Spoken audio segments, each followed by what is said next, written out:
আসসালামু আলাইকুম। কেমন আছেন সবাই?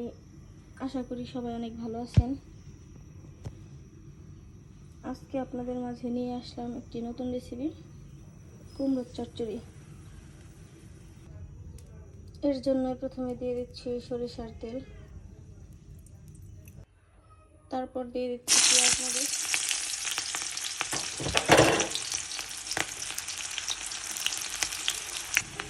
এখন পেঁয়াজগুলোকে মিডিয়াম মতো ভেজে নেব যতক্ষণ পর্যন্ত কালার চেঞ্জ না হবে।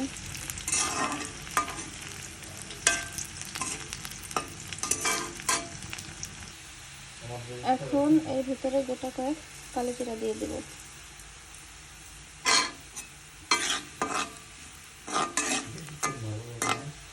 বেশিক্ষণ ভালো যাবে না। এখন এর ভিতরে কিউব করা কুমড়োগুলো দিয়ে দেব।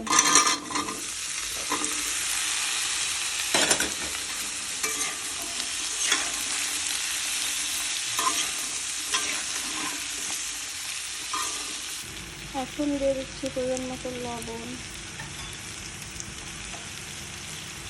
হলুদ।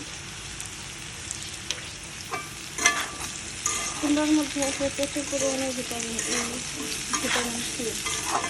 এটা ত্বকের জন্য খুব ভালো, উপকারী।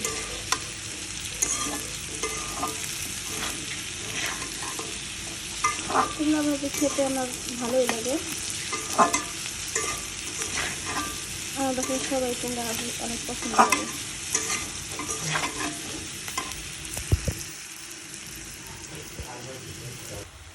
এখন দিয়ে দিচ্ছি সামান্য পরিমাণ চিনি।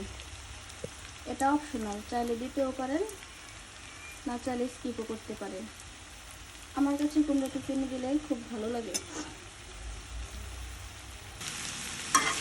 তাই আমি কুমড়োতে চিনি ব্যবহার করি।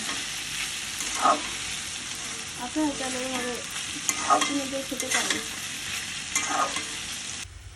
আমার কুমড়ো সিদ্ধ হয়ে গেছে, রান্না শেষ। এখন আমি কুমড়ো ভেজে তুলে নিচ্ছি।